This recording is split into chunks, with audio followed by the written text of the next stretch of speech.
A Love Unwritten, the story of two hearts separated by time, bound by memory, and carried by the silent echoes of what could have been but never was. A journey through absence, healing, and the gentle remains of first love. In the quiet seaside town of Ilwa, time often felt suspended in the salty air and the slow rhythm of tides. Narrow streets twisted between hummocks with rusted tin roofs, and the wind often carried the cries of gulls or the laughter of children running barefoot across sand-dusted alleys. It was there, against this unchanging backdrop, that So Mirai first found herself drawn to Han Ji-woon, not with the force of sudden emotion, but through a gradual unfolding like light spilling across dawn. They were children then, no more than 10, sharing the same bench at Ilwa Elementary. Mirai, with ink-stained fingers and too many questions, was the kind who scribbled poems about clouds during math lessons. Ji-woon was the opposite, a disciplined, aloof type who read encyclopedias during lunch and never spoke unless necessary. Yet from the very beginning, they moved in a rhythm only they could hear. While other children flitted through friendships like kites in shifting winds, Mirai and Ji-woon remained tethered to one another, unspoken companions in a world too loud for their quiet ways. Seasons passed in a pattern of cherry blossoms and monsoon rains. In middle school, they often sat together in the town's tiny library, Mirai humming as she annotated her textbooks, Ji-woon carefully underlining each sentence as if truth might slip away if not contained. She'd sometimes fall asleep with her head against her notebook, and he'd wait beside her in silence until she stirred. They never needed to name what they had. It was enough to exist in each other's orbit. High school brought sharper edges to everything: hormones, ambitions, and dreams that stretched beyond Ilwa's modest skyline. Ji-woon studied obsessively, applying to universities that felt galaxies away. Mirai drifted between creative writing and journalism clubs, her heart torn between wanting to tell stories and wanting to stay close to the boy who had always felt like home. When Ji-woon was accepted into a top university in Tokyo, the town celebrated. Mirai smiled with everyone else, but her eyes betrayed the ache she couldn't explain. Their goodbye at the station was uneventful. No declarations, no tears, just a prolonged glance across the train doors, and the faint hope that they would find their way back to one another. For a time, they did. Letters crossed oceans, carefully written and reread until the ink began to fade. Mirai sent snapshots of Ilwa's coastline, her words full of longing and half-hearted jokes. Ji-woon responded with descriptions of Tokyo's bustling streets, his tone always a little too formal, a little too restrained. But slowly, the letters dwindled. Mirai wrote more often than she received. She poured herself into journalism school, interviewing fishermen who spoke in metaphors, old women who remembered war, and local youth who wanted to escape. Ji-woon buried himself in a world of case studies and corporate internships, attending networking events where no one knew about Ilhwa or about the girl who once walked barefoot with him along the tide pools. They met again unexpectedly 2 years later during the Lunar New Year. Ji-woon had returned briefly, thinner and more polished, carrying the scent of a different life. Mirai saw him at the local market, surrounded by relatives, yet still unmistakably alone. That night, they walked the shoreline again. They spoke of small things, the taste of Tokyo ramen, and the professor Mirai adored but avoided the spaces between them where love once lived, now hidden behind caution and changed selves. After he left again, Mirai fell into a kind of emotional limbo. Her work flourished. She began publishing essays, traveling to remote regions, and finding meaning in the quiet voices of others. Yet every time she looked at the lighthouse keychain hanging from her bag, the same Ji-woon-shaped silence filled her chest. She dated briefly a musician who quoted poetry and a researcher who made her laugh, but every time intimacy edged closer, she pulled away. No one had her past. No one knew her the way he did, and that made love feel hollow. Ji-woon's life marched forward in another rhythm. Tokyo gave way to Singapore. He climbed through corporate ranks with surgical precision. His photos on social media showed business lounges, polished shoes, and boardrooms. The boy who once stared at clouds now analyzed growth charts. His emails to Mirai grew fewer and shorter, eventually stopping altogether. She didn't blame him. Some love stories aren't stolen by betrayal. They simply dissolve under the weight of distance and time. Still, Mirai often found herself imagining him. On crowded buses, she'd picture his quiet eyes.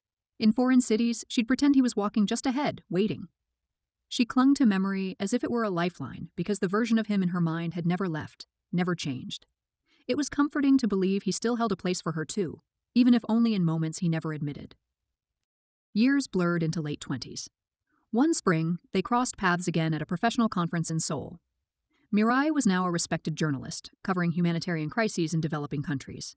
Ji-woon was managing director of a tech firm. Their encounter was a collision of memory and reality between two grown people wearing the armor of adulthood, but still shadowed by the ghosts of youth. They didn't fall back into each other's arms. Instead, they walked side by side along the Han River, sharing stories, laughter, and the kind of silence that says more than words. For a short time after, they tried again. Mireille began spending weekends in Seoul. Jiwoon slowed down his travel schedule. They discovered a rhythm that wasn't quite like before but held something tender. Morning coffee at the corner shop, evenings watching foreign films. She brought out the softness in him. He offered her a steadiness she hadn't realized she missed. But old scars do not vanish so easily. When Jiwoon received an offer to work in Zurich, a dream opportunity, he hesitated only briefly. Mireille, meanwhile, was preparing for a long-term project in East Africa. Neither asked the other to stay. Neither begged. They shared one last weekend together, wrapped in warmth and grief, knowing that love wasn't always enough to override destiny's map. Their parting wasn't cruel. It was too quiet, too mutual. And that made it all the more devastating. After that, Mireille buried herself in work. Her reports from refugee camps won national acclaim. Her name became known in circles she had once only dreamed of. But success felt oddly empty. She often traveled with a camera, capturing the resilience of strangers, but inside she nursed the wound of almost love, a wound that healed in strange, uneven ways. She moved to London for a fellowship, then New York. She tried therapy, she tried dating, she tried forgetting.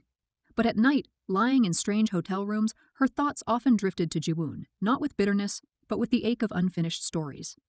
She wondered if he still wore the watch she once admired, if he still thought of Ilwa when he heard the ocean. Back in Korea, Jiwoon's life moved forward. He married a woman he met through a mutual friend who was kind, intelligent, and practical. Their relationship was built on shared values and mutual respect. It wasn't the wild, soul-consuming love of youth, but it was safe. They had 2 sons who filled Jiwoon's heart with a kind of love he had never known. In his quieter moments, he thought of Mireille not with regret, but with the heavy fondness reserved for first loves who never truly leave you. His wife knew about Mireille, in pieces, enough to understand that she was a chapter he could never erase. But life with Jiwoon was calm, steady. Their home in Busan overlooked the sea, not unlike Ilwa, and some days he stood on the balcony just watching waves roll in, thinking of all the things he never said. Meanwhile, Mireille learned to let go. Not all at once, but slowly through the kindness of strangers, the weight of stories she told, and the realization that not all love is meant to be returned. Some love is meant to shape you and then let you go. She found solace in teaching, in writing memoirs. I'm walking through new cities with open eyes and a quieter heart. She often returned to Ilwa when she could. The town had changed little. The same bakery on the corner, the same winding trail to the cliffs. Sometimes she walked alone to the spot where they used to watch the sunset. And in those moments, it was as if time folded, bringing her back to a world where Jiwoon still stood beside her, pointing at clouds, waiting. But life continued, as it always does. Years drifted past like slow tides, each one smoothing the edges of memories Mireille once clung to with trembling hands. Her name began to appear in editorials, anthologies, and international panels. People called her fearless and praised the raw empathy in her writing. But none of them knew that her strength had been carved out of a long silence, shaped by the absence of one boy whose presence once defined her world. By her late 30s, Mireille had collected awards, griefs, and fragments of lives from across the globe. Her passport bore stories in stamps, each one echoing her search for something not easily named. Though her heart had healed in layers, Jiwoon's shadow still lingered, not as a wound but as a quiet echo, a gentle throb that accompanied sunsets, jazz music, and the scent of ocean wind. It was in one of her many assignments this time, a documentary project on environmental resilience in South Korea, that her story took an unexpected turn. She hadn't planned to go to Busan. The assignment came last minute, a favor to a colleague on leave.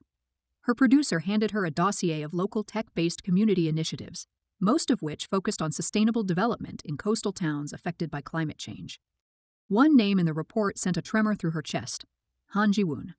He was listed as the founder and chief coordinator of a tech cooperative building smart irrigation systems for small farmers. His work had expanded since his corporate years, grounded now in impact over income. Mireille stared at the familiar name, read and reread the summary, then closed the file and took a long breath she hadn't realized she'd been holding. The reunion happened on the rooftop of a community center during an evening event marking the launch of one of Jiwoon's projects. The setting sun had turned the sky to liquid gold. She spotted him across the crowd before he noticed her standing tall, graying at the temples, face gentler than she remembered. Age had softened the sharp angles of his youth, but deepened something in his eyes. She walked toward him without thinking, her footsteps anchored in years of shared silence. Their exchange was quiet and respectful. The awkwardness of long separation dissipated quickly, replaced by a stillness that neither fully understood but both embraced. The years apart had not broken their connection. Rather, they had crystallized it into something untouchable by time, something both sacred and whole. They spent the next few days in the same town, sharing space without expectation. Jiwoon took her to see the farms, the data labs, and the schools supported by his team. Mirai, in turn, interviewed his colleagues and documented the stories of local residents, weaving their experiences into something personal and profound. There was no attempt to reclaim the past, no urgency to name what they still were to each other. They simply coexisted again, like stars in the same sky after decades of different orbits. Mirai noticed the small things. The way Jiwoon's hand hovered protectively near his youngest son, who visited briefly with his mother, a woman with kind eyes and a warm laugh. She noticed the way Jiwoon still paused before responding to personal questions, how he never spoke in extremes, and how his gaze drifted to the horizon when deep in thought. He too noticed her changes, the way she now carried herself with quiet resolve, the way her voice carried weight even in silence, and the way she listened as if gathering pieces of someone's soul. There was no confession, no reopening of old wounds. They didn't need it. What they shared now was not a revival of what once was, but a gentle honoring of what had always been. They sat beneath the stars one evening, neither speaking, both understanding that they had long passed the point of needing answers. Their story was not a loop, but a spiral ever moving outward, carrying the same center. After the project concluded, Mirai returned to New York. Jiwoon remained in Busan. They stayed in touch loosely, an occasional article shared, a short message on holidays, a photograph of a place that reminded one of the other. It wasn't much, but it was enough. Neither sought more. Mirai continued teaching and mentoring young journalists. Her students often asked about the emotional weight of her career. She would smile and talk about stories that stayed with her and voices that changed her.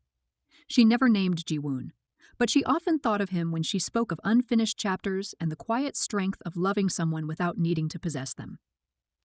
Jiwoon's life remained full. He expanded his work, raised his sons, and cherished his quiet evenings with his family.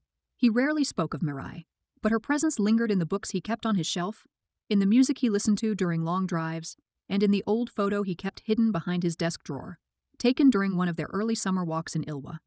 She remained, not as regret, but as a constant emotional compass, pointing to who he once was and who he had hoped to become.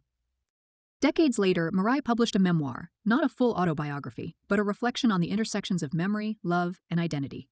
In one chapter, she wrote of a boy from a small town, of the ocean, and of love that didn't end but transformed.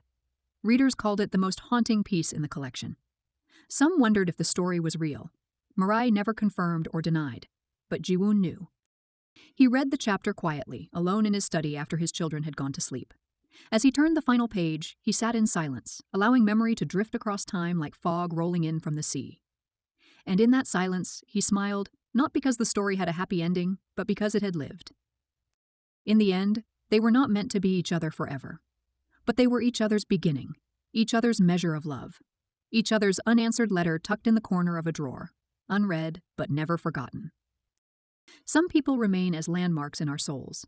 So Mirai and Han Ji-woon were each other's lighthouse, visible even across oceans of time, guiding one another home, even when they no longer traveled together. Their story was not written in permanence, but in echoes. And echoes once born never truly fade.